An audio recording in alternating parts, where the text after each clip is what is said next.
नमस्कार दोस्तों, मैं सीमा डेमन मेरे इस YouTube चैनल में आपका बहुत बहुत स्वागत करती हूँ। आज का टॉपिक हमारा बहुत ही इंटरेस्टिंग टॉपिक है। आज हम बात करेंगे षटबल के बारे में।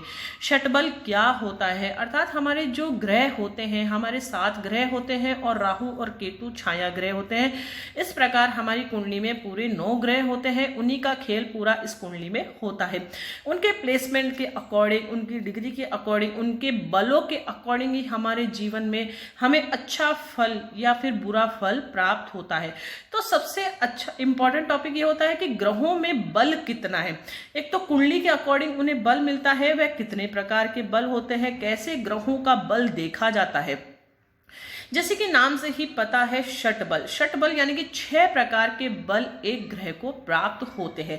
वह किस तरीके से होते हैं, आज हम पूरी बात यहाँ पर करेंगे और वीडियो में मैं आपको एग्जांपल देकर भी बताऊंगी कि कैसे इसे डिफाइन किया जाता है। जैसे मैं ये जो लग्न कुंडली आपको बनाकर देती हूँ, इस तरीके से कुंडली एनालिसिस करती हूँ मैं, जिसमें सब कुछ मेंशन रहता है। तो हमारे जो अच्छे प्लैनेट्स होते हैं, यानी कि योग कारक ग्रहों की जो यहाँ पर लिखी रहती है, डिग्री के द्वारा पावर मेंशन की जाती है और बल भी देखकर यह बताया जाता है पूरा पर्टिकुलर कि ग्रह में कितनी पावर है। अर्थात 50% पावर है, 25% पावर है, क्या 100% पावर है या फिर 0% पावर। पावर का मतलब उनमें कितना बल है कि आपको अच्छा रिजल्ट दे जब उनकी दशा अंतरदशा चले, और कितना उनमें बल है जब उनकी नेगेटिव दशा चले तो कितना नेगेटिव रिजल्ट आपको प्राप्त होगा। फॉर एग्जाम्पल, जैसे कोई दो व्यक्ति है, एक तंदुरुस्त व्यक्ति है बहुत ही, और एक बिल्कुल दुबला पतला है। जब भी हम उसे जब दुबले पतले की बारी आएगी तो वह इतना कार्य नहीं कर पाएगा। इसी प्रकार से जो हष्ट पुष्ट तंदुरुस्त व्यक्ति है, जब उसका चांस आएगा, उसका मौका आएगा कार्य करने की, तो बहुत ही वह अच्छे तरीके से कार्य कर पाएगा। इसी प्रकार से हमारे ग्रह होते हैं। यदि अच्छे ग्रहों की पावर आपकी कुंडली में है, 100% पावर के ग्रह हैं, तो वह जब उनकी दशा अंतरदशा चलती है तो हमें जीवन में बहुत अधिक अच्छा फल हमारे जीवन में प्राप्त होता है। और ग्रहों की पावर को हम इम्प्रूव भी कर सकते हैं, वह एस्ट्रोलॉजी में बहुत ही छोटे छोटे उपायों के माध्यम से। इसलिए हम कहते हैं कि रत्न पहनिए, आप यह चीज धारण करिए जिससे ग्रहों की पावर इंप्रूव हो। और जब नेगेटिव दशा चले तो ग्रहों की पावर को कैसे बैलेंस करें ताकि हमें जीवन में नेगेटिव रिजल्ट नहीं प्राप्त हो। सबसे पहले मैं बात करती हूँ स्थान बल, मतलब ये कौन सा बल होता है, किस तरीके से इसे डिफाइन किया जाता है। यदि आप एस्ट्रोलॉजी में इंटरेस्ट रखते हैं तो मेरे इस चैनल को आप जरूर फॉलो करिए। इसमें बहुत ही छोटे छोटे वीडियोस के माध्यम से मैंने आपको बहुत इंटरेस्टिंग जानकारी देती हूँ और बहुत ईजी वे में मैं आपको समझाने का प्रयास करती हूँ ताकि आपको बहुत ईजी वे में समझ में आए। दोस्तों, सबसे पहले हम बात करते हैं स्थान बल। स्थान बल क्या होता है, जैसे नाम से ही पता चल रहा है, स्थान यानी कि जब ग्रह होते हैं, हमारी कुंडली में 9 ग्रह होते हैं, वह कहां पर स्थित है। स्वराशि स्थित होंगे तो उन्हें स्थान बल मिलेगा। स्वराशि का मतलब होता है हर ग्रह की अपनी एक स्वयं की राशि होती है। सो फॉर एग्जाम्पल, जैसे हम सपोज करें गुरु यहाँ पर स्थित है तो ये गुरु की राशि है। तो गुरु यदि यहाँ पर स्थित हो गया तो स्वयं राशि का बल उसे प्राप्त हो गया, यानी कि जो उसकी पावर है उसमें और अधिक बल इंप्रूव हो गया। जब उसकी दशा अंतरदशा चलेगी तो वह अच्छे रिजल्ट देगा। अब त्रिकोण में स्थित हो, यानी कि शुभ स्थानों पर स्थित हो, यानी कि केंद्र में स्थित हो, या त्रिकोण हमारे ये वाले घर होते हैं, आप भली भांति जानते हैं। यदि आपने पिछले वीडियो नहीं देखे हैं तो उन्हें जरूर फॉलो करें, तभी आपको ये बातें अच्छे समझ में आएगी कि जो मैं कह रही हूँ। स्वयं राशि, त्रिकोण राशि, मित्र राशि, हर ग्रह की मित्र राशि, शत्रु राशि होती है। अब हर चीज को मैं यहाँ डिस्क्राइब करूँ वह पॉसिबल नहीं है, तो आप इस तरीके से समझ लीजिए कि जो पर्टिकुलर ग्रह होते हैं उनके मित्र अलग होते हैं, शत्रु अलग होते हैं। तो मित्र राशि में यदि बैठे हैं तो उन्हें स्थान बल प्राप्त होगा। और उनकी डिग्री भी देखना जरूरी होती है। डिग्री किस तरीके से, जब हम कुंडली बनाते हैं तो डिग्री यहाँ पर रहती है, जैसे 18 डिग्री, मतलब वह घर कितने अंश चला है। ये अंश, एक घर होता है हमारा, या उसमें ग्रह यहाँ पर स्थित होते हैं तो वह कितने अंश चला है। एक घर का अंश होता है 30 डिग्री, तो 18 डिग्री चला है, यानी कि उसमें 50% पावर है, दिशा, ये सारे बल इंक्लूड करके फिर ये पावर मेंशन की जाती है। डिग्री यहाँ पर मेंशन है आपकी। इस तरीके से मैं बता रही हूँ एग्जाम्पल देकर। तो डिग्री, तो ऐसे स्थान बल देखा जाता है कि ग्रहों की पावर कितनी दूसरा बल है काल बल। काल बल के नाम से ही जैसे पता चल रहा है, दिन में पैदा जो बच्चा होता है उसमें कौन कौन से ग्रहों को बल मिलता है, रात में यदि जन्म होता है तो कौन से ग्रह बलवान होते हैं, उसके अकॉर्डिंग ग्रहों को बल प्राप्त होता है।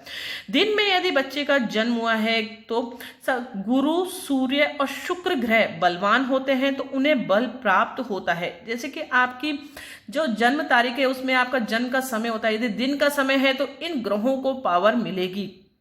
जो ग्रह के प्लैनेट्स यहाँ पर प्लेसमेंट रहेगा तो उनमें पावर अधिक रहेगी। इसी प्रकार से जो रात में जन्म होता है बच्चे का तो चंद्र, मंगल और शनि ग्रह उनको पावर प्राप्त होती है, यानी कि उन्हें बल प्राप्त होता है। अब बुध ग्रह ऐसा प्लैनेट है जिसकी दानवों से भी मित्रता है और देवगुरु से भी मित्रता है, तो इसलिए बुध ग्रह दिन में भी बली माना जाता है और रात में भी बली माना जाता है। तीसरा बल है दिग्बल, दिशा बल, जिसे नाम से ही जाना जाता है। तो हर ग्रह की एक पर्टिकुलर दिशा होती है, यानी कि उनका प्लेसमेंट उस स्थान पर होगा तो उसे दिशा बल प्राप्त होगा। अब जैसे मंगल और सूर्य यदि यहाँ पर स्थित है, कोई सी भी लग्न कुंडली है उससे मतलब नहीं है, घर के बारे में बात कर रही हूँ, यानी कि भाव के बारे में बात कर रही हूँ। इस भाव में यदि स्थित है, यहाँ कोई सा भी नंबर हो, कोई सी भी लग्न कुंडली है, उससे हम बात नहीं कर रहे हैं, यहाँ भाव से बात हो रही है।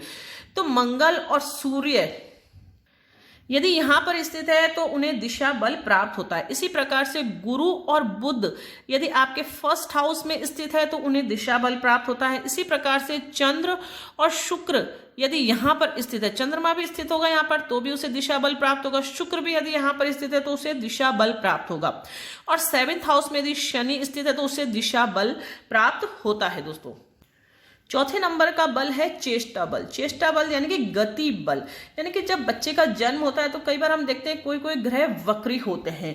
तो जो योग कारक ग्रह होते हैं जो हमारी कुंडली में, जैसे कि मैं आपको यहाँ मेंशन करती हूँ गुड प्लैनेट्स और बैड प्लैनेट्स, यदि योग कारक ग्रह वक्री हो रहे हैं, वक्री का मतलब उनका था धीमी गति, जो उनकी पर्टिकुलर गति होती है। जैसे चंद्रमा 2.5 दिन में ही अपनी गति चेंज कर लेता है, शनि 2.5 साल में अपनी एक राशि को परिवर्तित करता है। तो यदि यह ग्रह वक्री होते हैं, चंद्रमा और सूर्य वक्री नहीं होते हैं, अन्य सभी ग्रह वक्री होते हैं।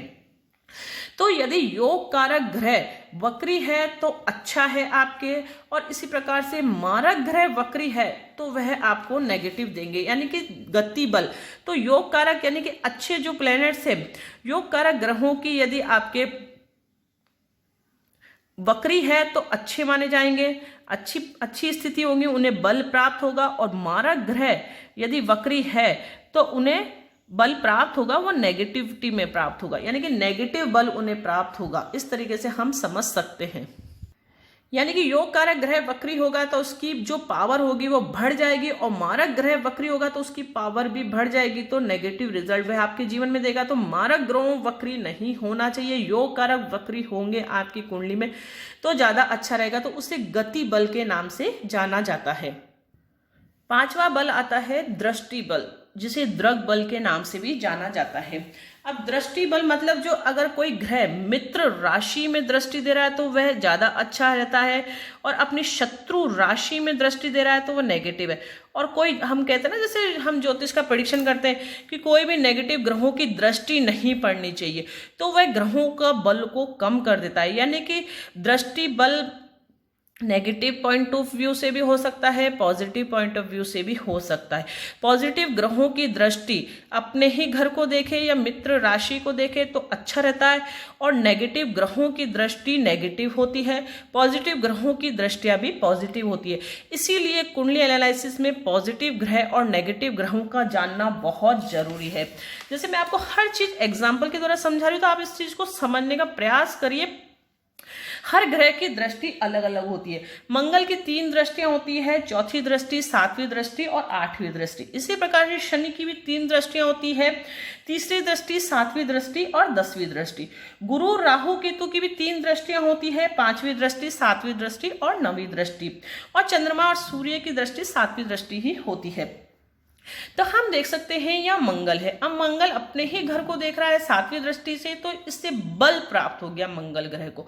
तो इस प्रकार से हम मेंशन कर सकते हैं कि मंगल की जब दशा आएगी तो 6 बलों को इंक्लूड किया जाता है प्रेडिक्शन करते समय कि उन्हें कौन कौन सा बल प्राप्त हो। अब इसे दृष्टि बल भी प्राप्त हो रहा है, अपने मित्र घर को ही देना, मतलब अपने स्वयं घर को ही देख रहा है तो उसे अच्छा बल प्राप्त हो रहा है। लेकिन आप देख सकते हैं शत्रु राशि में स्थित है तो उसे स्थान बल नहीं प्राप्त हुआ। इस तरीके से प्रिडिक्शन किया जाता है पूरा देख कर ही। तो दृष्टि बल का मतलब आप समझ गए होंगे, मतलब दृष्टि बल यानी कि देखना किसी चीज को, अपने ही घर को देखे कोई ग्रह तो उसे दृष्टि बल प्राप्त होता है। शत्रु ग्रह कोई दूसरे ग्रह को देखे तो उसे नेगेटिव बल प्राप्त होता है दोस्तों। अब सबसे लास्ट में आता है नैसर्गिक बल। ये बिल्कुल फिक्स बल होता है, यानी कि सबसे पावरफुल ग्रह हमारी कुंडली में कौन सा होता है। सूर्य का सबसे पावरफुल ग्रह हो माना जाता है, ये इसीलिए कुंडली का पिता माना जाता है। यानी कि सबसे पावरफुल ग्रह कौन सा है, सूर्य। सूर्य के पास ही ऐसी पावर होती है जो हर ग्रह को अस्त कर सकती है। किसी भी ग्रह को अस्त करने का मतलब होता है उसके कारक तत्व भी अस्त कर सकते हैं, लेकिन सूर्य को कोई अस्त नहीं कर सकता है। हम जानते हैं कि पूरा ब्रह्मांड में जो रोशनी हो रही है वह सूर्य के कारण ही हो रही है। तो इसीलिए कुंडली में भी सबसे बलवान ग्रह कौन माना गया है, सूर्य। उसके बाद जो नंबर मैंने आपको डिफाइन करे हैं वह इसी तरीके से करें। सूर्य के बाद नेक्स्ट नंबर आता है चंद्र का। चंद्र को बल मिलता है, ये नैसर्गिक बल है, यानी कि सूर्य से थोड़ा सा कमजोर चंद्रमा है, यानी कि सेकंड पॉइंट पर चंद्रमा। इसी प्रकार से थर्ड पर शुक्र बलवान होता है। फोर्थ नंबर गुरु को दिया गया है, फिफ्थ नंबर बुध को दिया है, सिक्स्थ नंबर मंगल को दिया है और सातवां नंबर शनि को दिया है।